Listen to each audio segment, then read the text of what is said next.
Bismillahirrahmanirrahim. Assalamualaikum warahmatullahi wabarakatuh. Pemirsa MTA TV yang dirahmati oleh Allah, puji syukur marilah kita panjatkan kehadirat Allah Subhanahu wa taala yang telah memberikan kita begitu banyak kenikmatan yang jika kita coba menghitungnya niscaya kita tidak dapat melakukannya. Shalawat salam marilah kita haturkan kepada junjungan kita Nabi Muhammad sallallahu alaihi wasallam. Kembali lagi menyapa aktivitas pagi Anda dalam program unggulan Fajar Hidayah bersama saya Fatih Hakil Muslim. Telah bergabung bersama kita melalui Zoom dari Pondok Pesantren MTA, Ustadz yang akan mengampu kesempatan pagi hari ini. Beliau adalah Ustadz Suprapto. Mari kita sapa beliau. Assalamualaikum Ustadz. Waalaikumsalam warahmatullahi wabarakatuh. Ya, kabar baik untuk pagi ini Ustadz ya.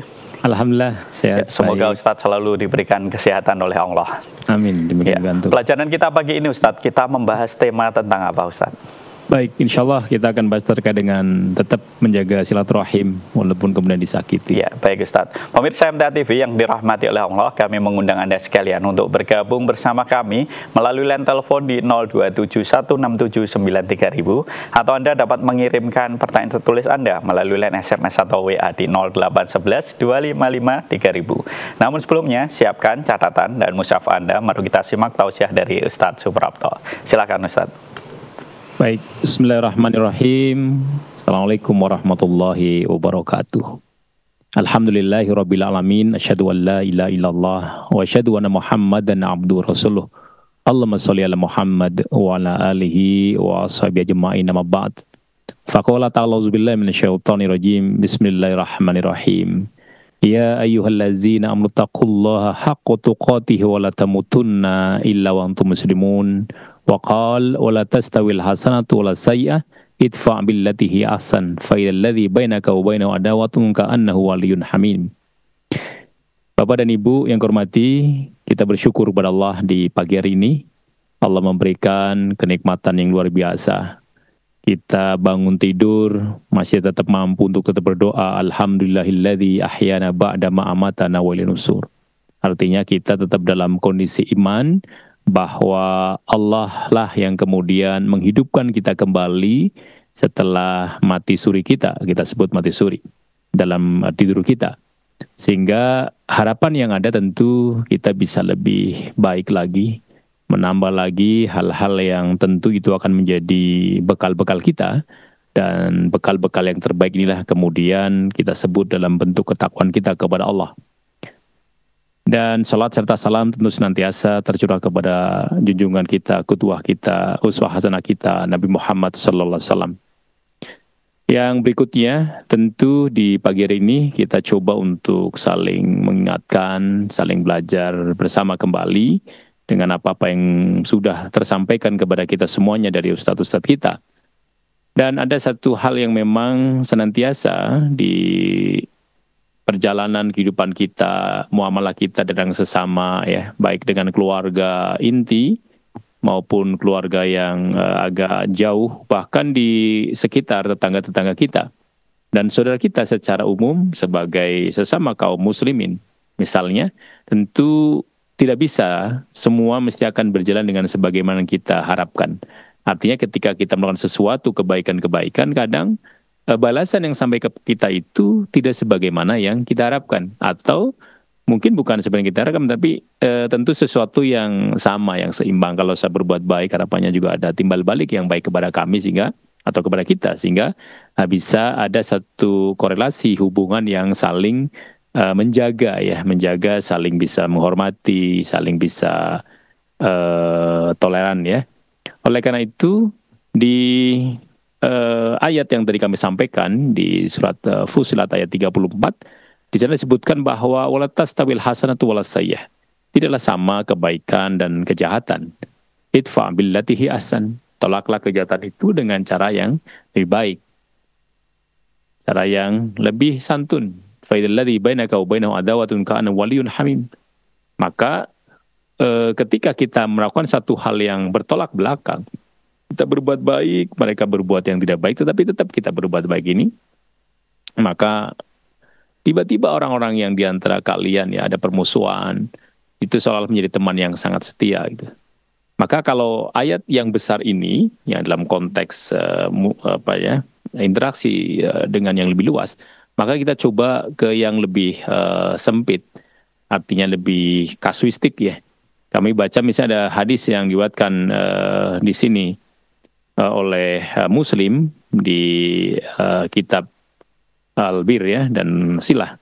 Kami baca di sini hadisnya An Abi Hurairah anna rajulan qala ya Rasulullah innali qarabatan asiluhum waqtauni wa ahsanu ilaihim wa yusi'una ilayya wa ahlumu anhum wa yajhaluna alayya faqal la in kunta kama qulta fa ka'annama tusiffuhumul malla wa la yazalu ma'aka minallahi dhahirun alaihim ma dumta ala dzalik. Di sini diartikan bahwa dari Abu Hurairah ia berkata, sesungguhnya pernah ada seorang laki-laki bertanya kepada Rasulullah, "Ya Rasulullah, sesungguhnya saya mempunyai kerabat. Saya menyambung mereka, tetapi mereka memutuskan hubungan dengan saya.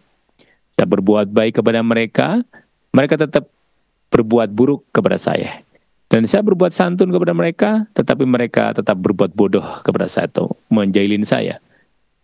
Maka Rasulullah SAW menjawab, "Jika keadaanmu benar-benar sebagaimana yang kamu katakan, maka seolah-olah kamu memberi makan bara api kepada mereka. Dan senantiasa pertolongan Allah besertamu dalam menghadapi mereka selama kamu atas yang demikian itu." Hadis riwayat Muslim dalam kitab Al-Bir. Ini luar biasa ya, hadis yang kemudian memberikan pelajaran-pelajaran yang sangat berharga bagi kita sebagai umat Muhammad Rasulullah SAW. Di sana kemudian ada satu saling antitesis atau bertolak belakang gitu. Ini luar biasa. Usiluhum ya, saya menyambung, wa yaqta'uni, mereka memutus. Hasanu ilaihim wa yusi'una ilayya, saya berbuat baik, mereka berbuat buruk gitu. Ahlumu anhum, mereka kemudian wa yajhaluna alayya, saya bersabar dengan lembut gitu. Mereka tetap bersikap bodoh gitu. Ini kan luar biasa bahwa tingkat kesabaran kita ya dan juga keutamaan moral kita yang tinggi itu karena kebaikan kita itu kita lakukan tanpa syarat timbal balik gitu. Artinya timbal balik itu tidak ada kita sebagai manusia yang beriman ketika kita melakukan sesuatu kebaikan dalam niatan kita biar dia berbuat baik kepada saya langsung gitu. Jadi itu tidak disyaratkan dalam kita berbuat baik sebagai seorang mukmin. Ini kan luar biasa. Artinya bahwa apapun sikap dari seseorang kepada kita dengan sikap-sikap terbaik kita, kok di luar yang kita bayangkan tentang kebaikan yang harusnya sama dengan kebaikan juga itu nggak terlintas. Kita ingin bahwa Allah ridho pada kita karena kita berbuat sesuatu yang baik. Karena itu bagian dari perintah Allah untuk kita berbuat baik kepada tetangga, berbuat kepada sesama. Sehingga bagaimana kemudian hadis ini luar biasa membicarakan terkait dengan keteguhan dalam berbuat baik ya. Satu posisi di mana kemudian saya akan senantiasa baik gitu. Apapun sikap orang yang telah kita berikan kebaikan-kebaikan gitu. Kita tetap menyambung silaturahim. Kita tetap berbuat ihsan, artinya yang terbaik yang bisa kita kerjakan. Kepada orang-orang yang kadang balasannya kepada kita itu jahat ya, atau tidak baik gitu. Sehingga Rasulullah menegaskan bahwa kemuliaan akhlak yang sejati itu bukan diukur dari balasan manusia, tetapi dari keteguhan seseorang, keteguhan kita sebagai orang beriman, ketika menegakkan kebaikan karena Allah gitu.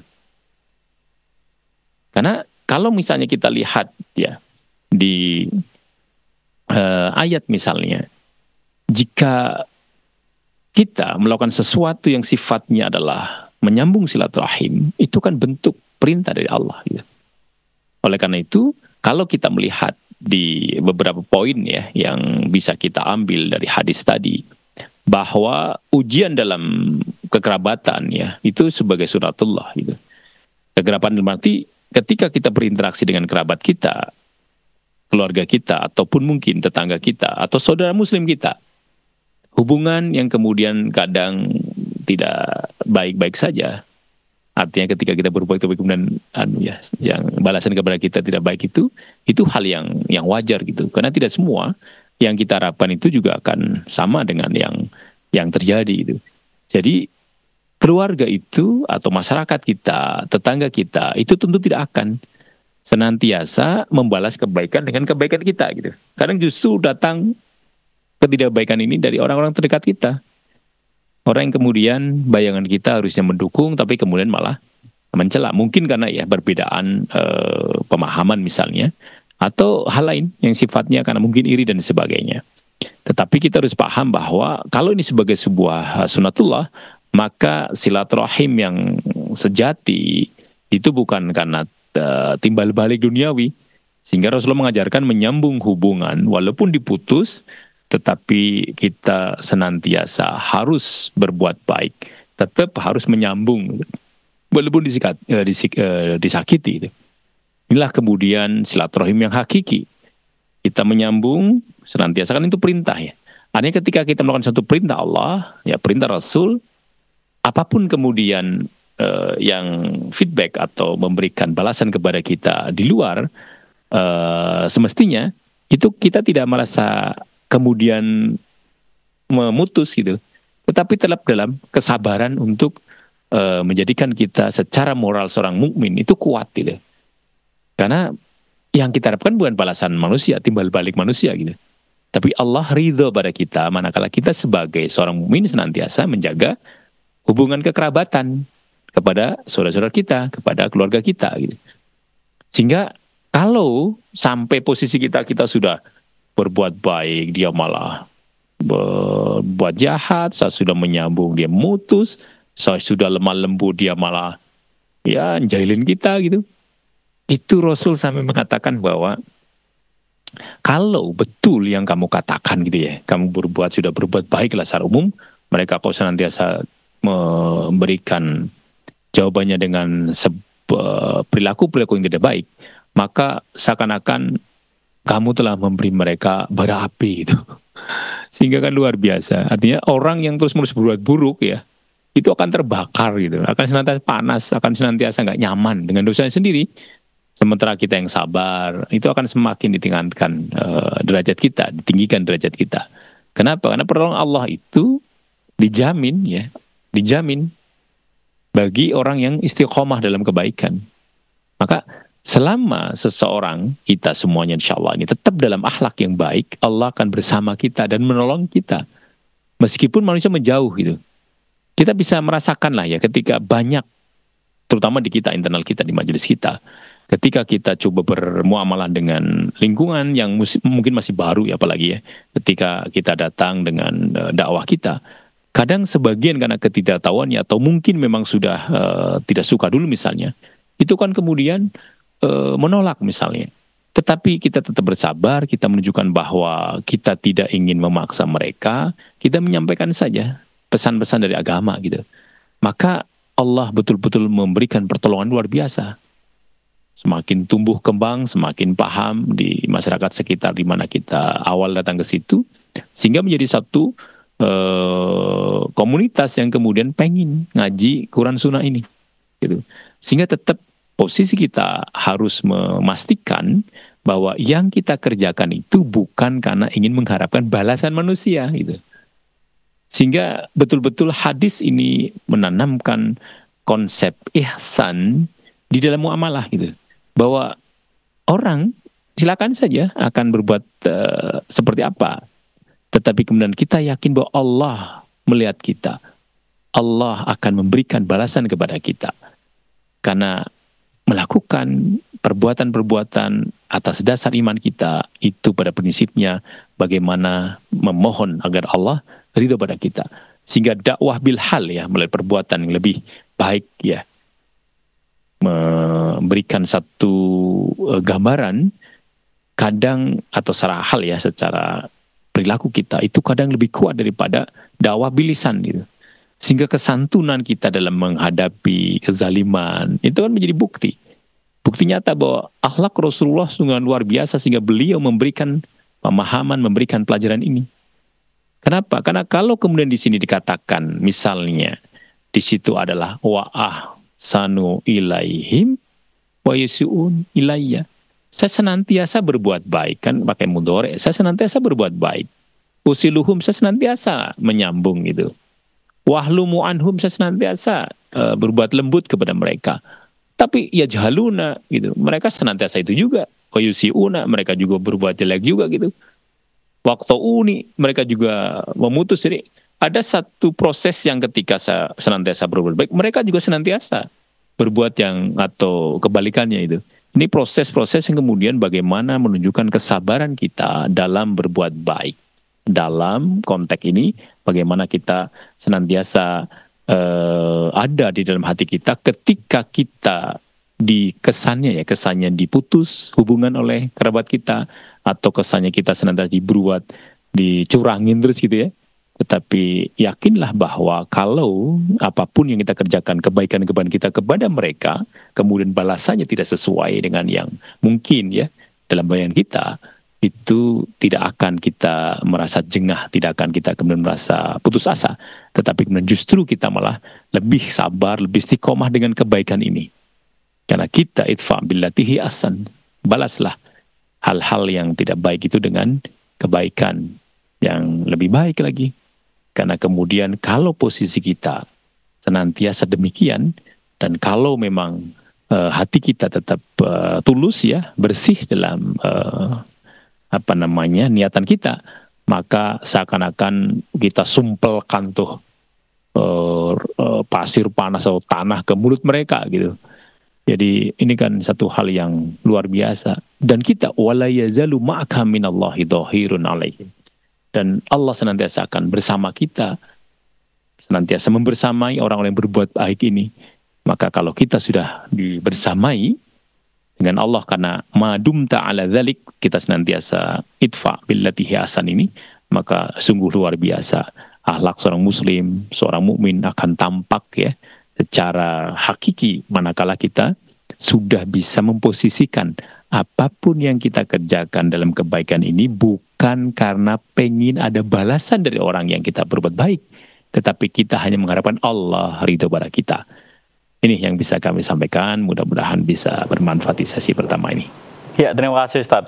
Baik pemirsa MTA TV yang dirahmati oleh Allah, kami mengundang Anda sekalian untuk bergabung bersama kami melalui line telepon di 02716793000, atau Anda dapat mengirimkan pertanyaan tertulis Anda melalui WA ataupun line SMS di 08112553000. Namun sebelumnya kita simak informasi yang berikut ini. Bismillahirrahmanirrahim, pemirsa MTA TV yang dirahmati oleh Allah, kita kembali lagi dalam program unggulan Fajar Hidayah.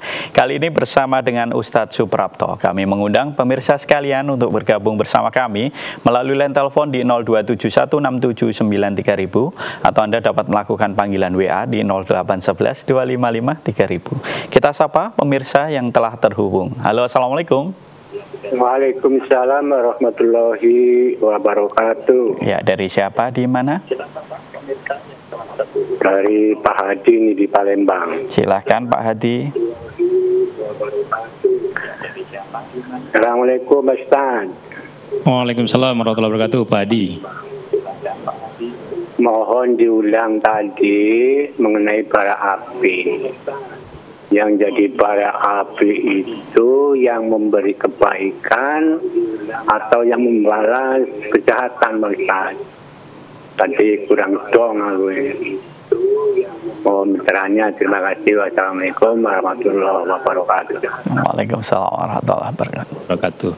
Baik Pak Hadi ya. Jadi tadi disampaikan di dalam hadis itu bahwa kalau kita sudah berbuat baik ya kepada kerabat kita, kepada ya dalam muamalah kita kepada manusia lain atau sesama kita, kemudian kok mereka bertolak belakang ya, kita berbuat baik, mereka berbuat buruk, kita menyambung, mereka memutus, kita sudah lemah lembut, mereka kemudian tetap bersikap bodoh pada kita. Nah, kalau posisi kita dalam posisi yang senantiasa seperti ini ya, kita dicuekin, tetap kita berbuat baik, tidak juga cuek gitu. Artinya kalau posisi kita seperti ini, Rasul memberikan jaminannya apa? Seolah-olah kamu kita ya berbuat baik ini ya, itu nyumpelin tuh ke mulut orang yang bertolak belakang dengan yang kebaikan kita itu, bara api itu. Sehingga orang, ya ini kan kiasan sebenarnya, metafor ya, satu gambaran agar mudah. Jadi kita itu misalnya kita ngomong baik-baik, dia malah wah marah-marah. Karena kan kalau bentuk sabarnya kita itu justru akan membuat dia itu tersiksa gitu. Kenapa? Saya udah berbuat yang kudune kamu marah kok malah diam aja. Jadi orang yang seperti ini akan tersiksa dalam hatinya, seakan-akan terbakar gitu. Mulutnya ngomong terus dan sebagainya disumpal begitu, itu dia tidak akan berbuat apa-apa lagi tuh. Wis menang harusnya. Nah, apa yang disampaikan Nabi ini menjadi penggembira bagi kita bahwa kita diam ya, bukan berarti kalah gitu. Kita diam adalah kemenangan kita. Allah memerintahkan kita berbuat baik. Nabi memerintahkan kita berbuat baik. Kemudian kita berbuat baik, kok balasan dari orang itu bertolak belakang, kita tetap dalam kedamaian. Karena Allah yang menjamin kita gitu. Lah, bagi mereka agar kita senantiasa disampaikan oleh Nabi, kalau betul ya yang kamu sampaikan itu, ini kan satu penegasan. Jangan-jangan kita riak kan, ngomong pada seseorang, saya udah berbaik tapi Nabi memberikan pengajaran luar biasa kepada sahabatnya. Kalau betul yang kamu sampaikan demikian posisi kamu ya, maka seakan-akan kamu nyempelkan di mulutnya bara api. Kira-kira begitu.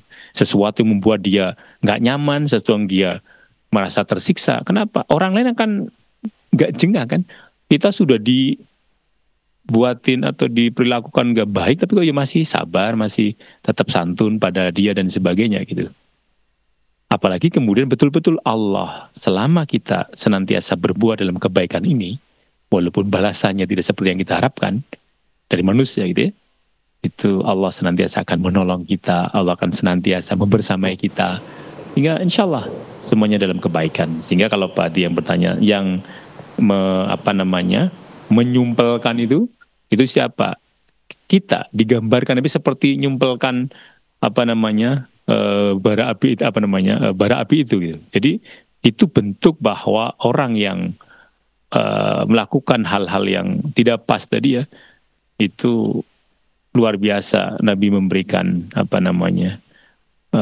gambaran. Di sini disebutkan, maka Rasul menjawab, jika keadaanmu benar-benar seperti yang kamu katakan tadi, ya kamu katakan tadi, kamu sudah menolong, dia malah nyuekin, kira-kira kita sudah menyambung, dia malah mutus gitu ya, maka seolah kamu memberi makan bara api kepada mereka. Ini kan luar biasa, penyiksaan luar biasa loh, secara psikis ya. Orang kalau melihat kita iri itu, apapun kemudian kita dapatkan, dia kan senantiasa nggak nyaman gitu. Maka dan senantiasa pertolongan Allah besertamu dalam menghadapi mereka selama kamu atas yang demikian itu. Selama kita tetap menyambung walaupun mereka memutus, senantiasa kita berbuat baik walaupun mereka kemudian berbuat yang tidak baik, senantiasa kita bersikap lemah lembut walaupun mereka kemudian berbuat yang kasar pada kita. Itu kan luar biasa. Bagaimana moralitas kita ya, akhlak kita, akhlak yang paling hakiki ini adalah manakala kita berbuat sesuatu karena Allah, karena Rasulullah, gitu. Jadi bukan merasa kita manusia memiliki satu bentuk kebaikan yang kemudian kita olah sendiri, tidak. Kita mengolah kebaikan kan itu dipandang oleh agama baik gitu. Karena kebaikan itu bukan hanya menghadapkan wajah kita ke barat dan ke timur, tetapi kemudian iman kita, berbuat baik kita kepada sesama. Secara sosial kita juga menunjukkan kebaikan-kebaikan kan begitu. Demikian Pak Adi. Jadi yang dimaksud kita orang yang didolimi, orang kita yang dimusuhi, orang yang kita diputus itu, selama kita lakukan hal yang baik tadi, maka seakan-akan kita menyuapkan secara paksa gitu di mulut mereka bara api, dan Allah senantiasa membersamai kita selama kita dalam kondisi yang tersebut di dalam hadis ini, bahwa kita senantiasa berbuat baik walaupun orang lain itu memberikan satu balasan yang tidak baik. Demikian Pak Adi. Ya, terima kasih Ustaz. Baik pemirsa MTA TV yang dirahmati oleh Allah, kami masih mengundang Anda sekalian untuk bergabung bersama kami melalui line telepon di 02716793000 atau Anda dapat melakukan panggilan WA di 08112553000. Kita sapa pemirsa selanjutnya yang telah terhubung. Halo, Assalamualaikum. Waalaikumsalam warahmatullahi wabarakatuh. Ya, dari siapa di mana? Dari Yahya di Kalimantan Barat. Ya, silakan Pak Yahya. Ya, Assalamualaikum Pak Ustaz. Waalaikumsalam warahmatullahi wabarakatuh, Pak Yahya. Saya ingin mengulangi pertanyaan saya yang kemarin tentang sholat tahajud nih Pak Ustadz. Iya. Mana yang lebih baik kalau kita sholat tahajud 8 rakaat dengan ditambah 3 witir, atau kita sholat tahajud 10 rakaat ditambah 1 witir? Itu mana yang lebih baik Pak Ustadz? Ya. Baik. Atas jawabannya saya ucapkan terima kasih. Semoga Pak Ustadz dan penyiar selalu diberikan kesehatan. Assalamualaikum warahmatullahi wabarakatuh. Waalaikumsalam warahmatullahi. Jadi kalau kemudian dalam agama, dalam kita beribadah, kata-kata mana yang lebih baik, itu kalau Rasulullah menunjukkan mana yang lebih baik, itu kita berarti sudah punya definisinya.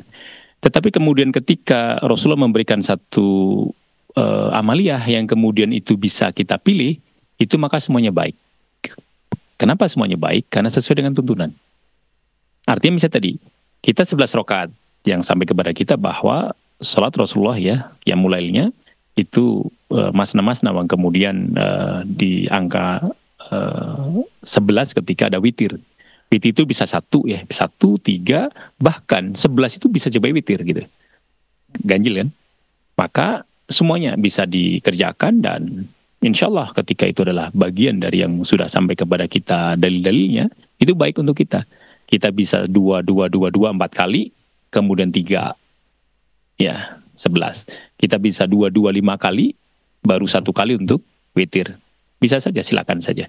Jadi selama ada dalil, ya, dan itu ada, itu silakan saja.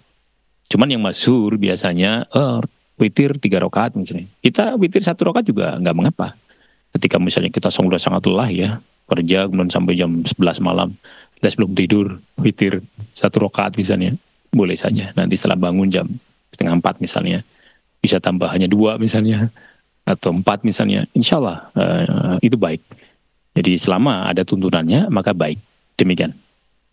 Ustaz. Baik pemirsa MTA TV yang dirahmati Allah, kami masih mengundang Anda sekalian untuk bergabung bersama kami melalui line telepon di 02716793000 atau Anda dapat melakukan panggilan WA di 08112553000. Kita ke pertanyaan tertulis dulu Ustaz dari Pak Nugroho yang ada di Maguwo Ustaz. Mau bertanya Ustadz, siapa yang buta hatinya di dunia, di akhirat pun dia buta dan tersesat jalannya. Maksud dari pernyataan tersebut bagaimana Ustadz, dan bagaimana ciri-ciri orang yang buta hati Ustadz? Mohon tausiahnya. Baik, jadi buta hati atau al-umyu anil haq, ya sebenarnya kan buta hati itu kan kita tak dari kebenaran gitu. Artinya kita tahu bahwa jujur itu baik gitu. Tetapi ketika kita tetap berdusta, itu kita berarti buta hati kita. Jadi posisi di mana kita tidak menerima kebenaran walaupun melihat tanda-tandanya gitu. Misalnya kita disebut di Al-Hajj misalnya, di sana disebutkan fa inna la ta'mal absaru walakin ta'mal qulubul lati fis sudur. Sesungguhnya bukan mata itu yang buta, tetapi yang buta adalah hati yang ada di dalam dada. Ini surat Al-Hajj ya, surat kedua-dua ayat 46. Apa ciri-cirinya itu? Orang yang buta hati gitu.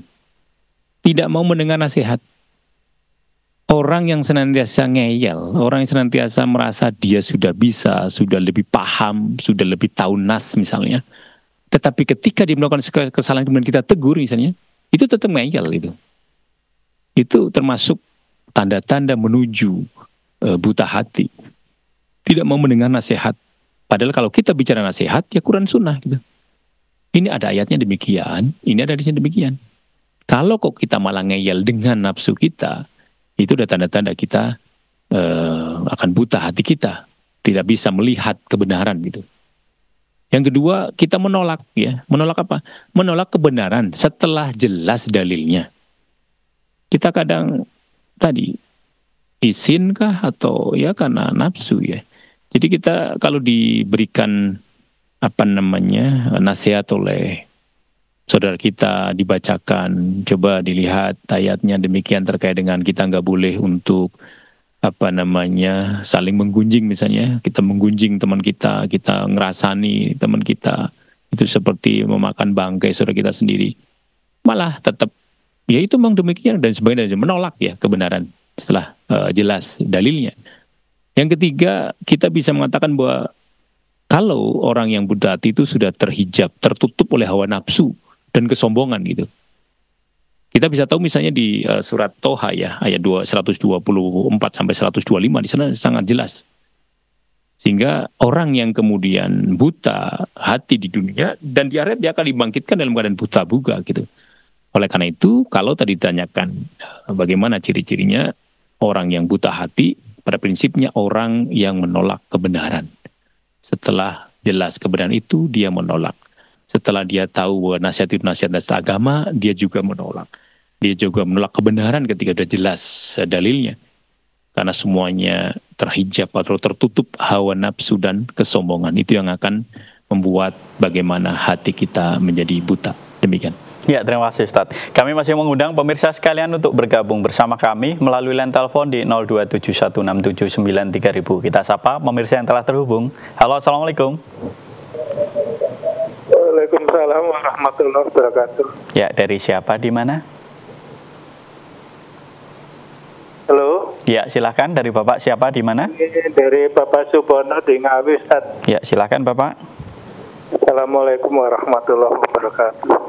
Waalaikumsalam warahmatullahi wabarakatuh. Saya pernah dengar orang yang diwajibkan mensolatkan jenazah itu adalah keluarga dekatnya. Apa itu ada tuntunannya, Ustaz? Itu aja. Jazakumullah khairan. Assalamualaikum warahmatullahi wabarakatuh. Waalaikumsalam warahmatullahi wabarakatuh. Yang mensolatkan jenazah ya, yang artinya yang berhak mungkin begitu ya. Jadi kaitannya dengan jenazah yang sampai kepada kita itu adalah bahwa yang terdekat itu yang paling utama ketika memandikan. Jadi ketika memandikan itu yang paling utama, yang paling afdol, kalau suami meninggal, maka istri dan kerabat. Karena tentu ini sangat sensitif ya, terkait banyak hal yang kalau ada hal-hal yang kurang pas biasanya keluarga lebih mampu menahan diri. Makanya ada larangan kalau kita kemudian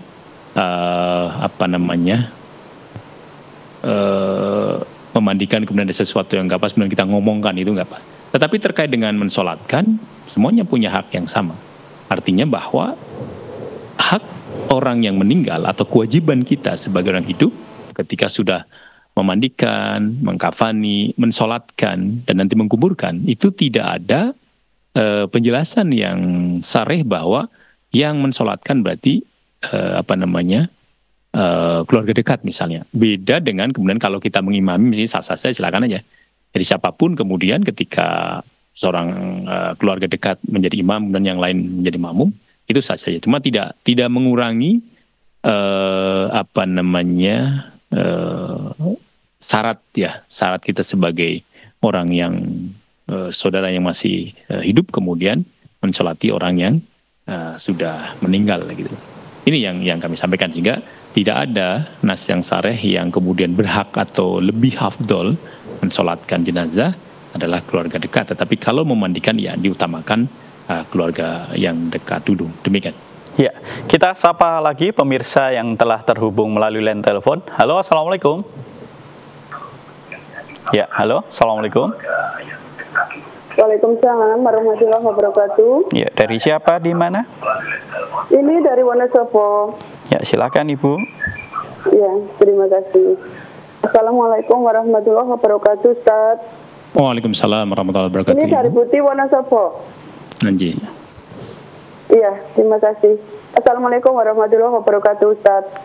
Waalaikumsalam warahmatullahi wabarakatuh.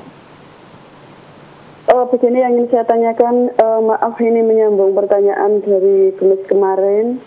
Yang maksudnya begini, saya kan punya anak yang sudah sama-sama tua. Lalu tempatnya itu di jauh, berkunjung ke orang tua 2 bulan sekali. Setiap anak saya WA, saya pesan pertama jangan tinggalkan sholat. Jangan tinggalkan sholat. Tapi orang tua kan tidak tahu sholat atau tidak karena tempatnya jauh.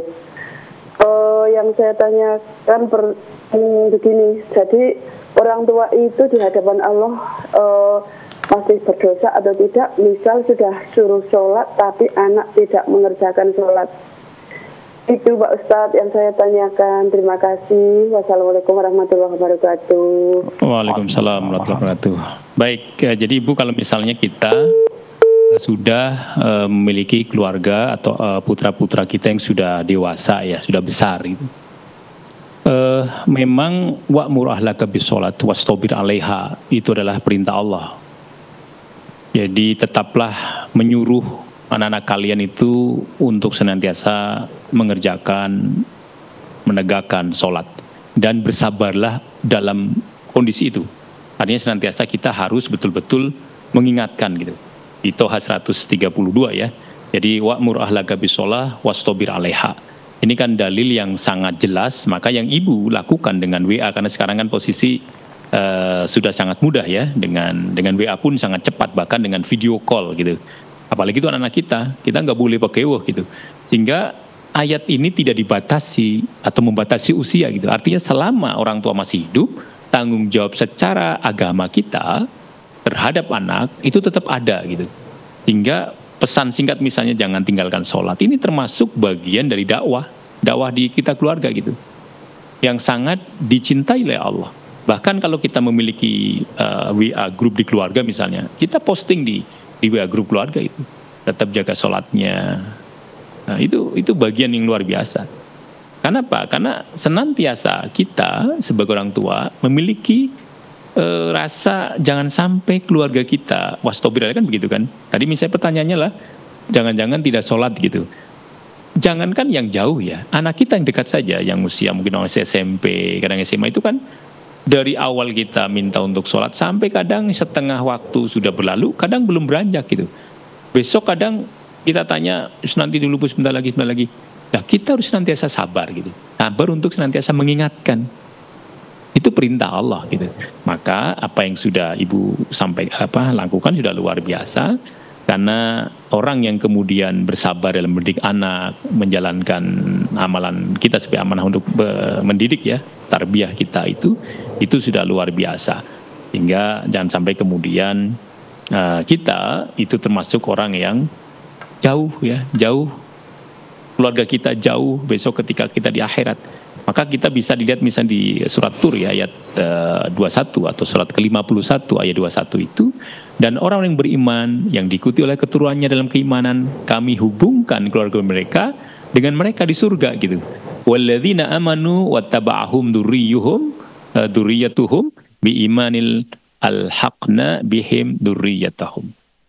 Kan luar biasa. Orang-orang yang beriman yang diikuti oleh keturunannya dalam keimanan, kami hubungkan keluarga mereka dengan mereka di surga itu. Artinya kalau kita senantiasa sabar, senantiasa istiqomah untuk mengingatkan saudara-saudara kita, keluarga kita, anak-anak kita, apalagi keluarga inti, nanti kita akan dikumpul oleh Allah di surganya Allah. Itu yang kemudian perlu kita yakini terkait ini, sehingga innallaha la yudhi'u ajral muhsinin. Sesungguhnya Allah tidak menyia-nyiakan pahala orang yang berbuat baik. Kita WA anak kita itu perbuatan baik. Itu sebagai bentuk wastabir 'alaiha. Maka bersabarlah untuk senantiasa menyuruh anak-anak kita untuk melaksanakan sholat. Sehingga orang tua yang tetap mengingatkan anaknya untuk sholat berarti akan dihitung sebagai pendakwah keluarga ya. Kita sebagai da'iyah di keluarga. Kita juga mendapatkan pahala insyaallah dari Allah, dan juga kita akan dimuliakan di hadapan Allah dengan kesabaran dalam kita menjaga iman keluarga kita. Demikian Ibu. Ya, kita ke pertanyaan selanjutnya Ustadz. Ustadz, bagaimana kiat-kiat kita untuk menghindari perbuatan namimah? Walaupun kita sudah berusaha untuk menghindari, namun kadang kelepasan Ustadz, mohon tausiahnya. Baik, jadi namimah kan menyampaikan ucapan seseorang kepada orang lain dengan maksud menimbulkan permusuhan gitu. Rasulullah bersabda ya, la yadkhulul jannata nammamun. Jadi tidak akan masuk surga orang yang suka mengadu domba gitu. Ini hadis riwayat Bukhari dan Muslim. Sehingga bagaimana kita menghindari? Yang pertama tentu tahan lisan dan jaga rahasia. Tahan lisan dan jaga rahasia. Hanya sampaikan yang bermanfaat. Jadi mudah-mudah ngomong apa yang kita tahu gitu. Karena banyak hal yang terdistorsi maupun kemudian tambahan. Apalagi tadi ada motif, kita ingin mengadu domba si A dengan si B gitu. Nauzubillah. Yang kedua, tabayun ya, klarifikasi. Bagaimana tentu di surat Al-Hujurat ayat 6 ya, surat ke-49 ayat 6. Jadi jangan mudah-mudahlah kita kemudian dengan begini kemudian udah kita sebagai hakim. Kalau kita ada dua orang yang senantiasa menyampaikan kepada kita tentang si A, si B nyampaikan tentang si B, A nyampaikan tentang B, B menyampaikan tentang A itu. Kita harus sebagai hakim, tabayun. Tujuannya apa toh menyampaikan ke saya? Kalau saya tidak bisa menyelesaikan, nggak usah sampai kepada saya. Kalau tujuannya saya ingin menjadi yang akan mengislah, mari sama-sama kita dengan hati yang bening. Kemudian latih zikir ya, dan diam. Dan hal yang sia-sia gitu. Karena apa? Karena itu adalah keselamatan. Dalam diam kita ada keselamatan. Kalau kita tidak bisa berbuat atau mengatakan sesuatu yang tidak baik, ya, mengatakan sesuatu yang baik ya diam. Falyaqul khairan aw liyasmut saja. Kalau kamu tidak bisa mengatakan kebaikan, diam. Jadi latih itu untuk kita. Kemudian apa? Bangun empati dan husnudzon. Jadi ketika kita mendapatkan sesuatu berita terkait dengan saudara kita yang nggak baik, husnudzon dulu. Saya belum selesai lah. Coba kita nanti lihat dan sebagainya. Dengan maksud apa? Agar tidak menimbulkan tadi kesannya kita menjadi orang yang mengadu domba gitu. Itu nggak boleh. Yang kelima ya tolak dengan lembut itu. Orang yang membawa berita buruk itu kita harus berani. Nggak bisa begitu langsung, nggak bisa. Apa benar dan sebagainya. Apa tujuannya menyampaikan ke saya? Itu kita bisa menyampaikan. Tolak ya.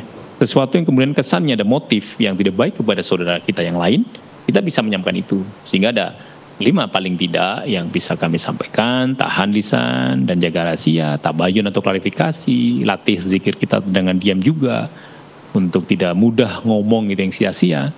Bangun ya empati dan husnudzon kita kepada saudara kita, dan kita berani menolak ketika ada datang kepada kita orang yang mengatakan sesuatu terkait dengan saudara kita yang lain. Demikian. Ya, itu tadi pertanyaan terakhir pada Fajri Hidayah kali ini, Ustadz. Sebelum diakhiri, ada yang ingin ditekankan terkait materi? Silakan, Ustadz. Baik, jadi alhamdulillah kita bisa belajar bersama, bisa saling mengingatkan satu sama lain di antara kita. Itu sebagai bentuk tawassul bil haq, tawassul bis sabr kita. Sebagai juga perintah dari Allah yang kemudian kita jalankan di satu sesi-sesi tertentu dalam aktivitas kita, termasuk di Fajar Hidayah ini, sehingga kita saling teringatkan dengan pertanyaan, dengan kemudian kita saling ditunjukkan beberapa ayat maupun hadis.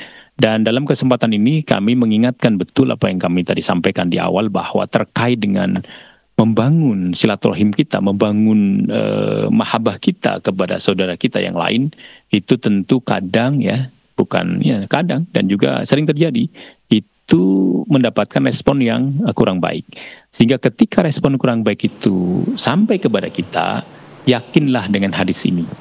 Yakin dalam arti apa? Rasulullah memberikan konsepnya, memberikan pelajarannya, memberikan pendidikannya kepada kita, memberikan best practice-nya kepada kita, contoh terbaiknya.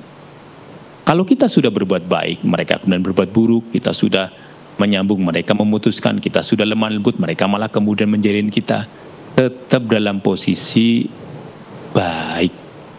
Mereka putus, kita sambung. Mereka memusuhi, kita sambung dengan persaudaraan. Mereka kemudian menolak, ya kita kemudian harus menerima. Nah, itu hal yang kemudian saling berbeda, bertentangan kesannya, tetapi selama kita istiqomah dalam kebaikan kita, seakan-akan sebagai bentuk janji dari Rasulullah, Allah tetap akan menolong kita selama kita tetap dalam berbuat baik ini, tidak membalas dengan yang buruk ya. Kemudian seakan-akan sebagai penghibur kita, orang-orang yang tadi memberikan satu balasan yang tidak baik ini, itu seperti kalau saya ambil pasir kemudian panas itu disumpelkan ke mulutnya. Satu hal yang kemudian mulutnya orang yang suka, dari inilah awal kemudian semuanya bisa baik atau tidak baik kan. Hingga kita senantiasa bersyukur kepada Allah, manakala kita sebagai mukmin, bahwa tujuan kita berbuat baik, tujuan kita silaturahim, tujuan kita menjaga hubungan kekerabatan itu karena diperintah oleh agama, diperintah oleh Allah dan Rasulnya. Sehingga apapun balasan dari orang itu sudah di luar kita. Karena kita berbuat baik bukan untuk meminta respon dari manusia, tetapi kita minta respon dari Allah agar Allah ridho kepada kita. Hingga apa yang kita kerjakan sebagai amal saleh, karena kita lakukan dengan baik sesuai dengan tuntunan Allah dan Rasulnya, kemudian benar karena niat kita hanya memohon ridho dari Allah Subhanahu wa Ta'ala. Demikian, mudah-mudahan bisa dipahami. Assalamualaikum warahmatullahi wabarakatuh. Waalaikumsalam warahmatullahi wabarakatuh. Ya, terima kasih atas tausiahnya. Semoga dapat menjadikan pelajaran, peringatan sekaligus kabar gembira bagi kita semuanya, ya Ustaz. Assalamualaikum warahmatullahi wabarakatuh. Waalaikumsalam. Baik pemirsa MTA TV yang dirahmati oleh Allah, itu tadi program unggulan Fajar Hidayah pada kesempatan pagi hari ini bersama dengan Ustadz Suprapto. Kami mohon maaf untuk pertanyaan tertulis yang Anda kirimkan, belum bisa kami jawab semua, insya Allah akan dijawab di kajian-kajian mendatang. Jadi selalu simak kajian yang ada di MTA TV. Saya Fatih Agil Muslim beserta rekan kru yang bertugas menundur diri. Alhamdulillahirabbil alamin, subhanakallahumma wa bihamdika asyhadu an la ilaha illa anta astaghfiruka wa atubu ilaik. Wassalamualaikum warahmatullahi wabarakatuh.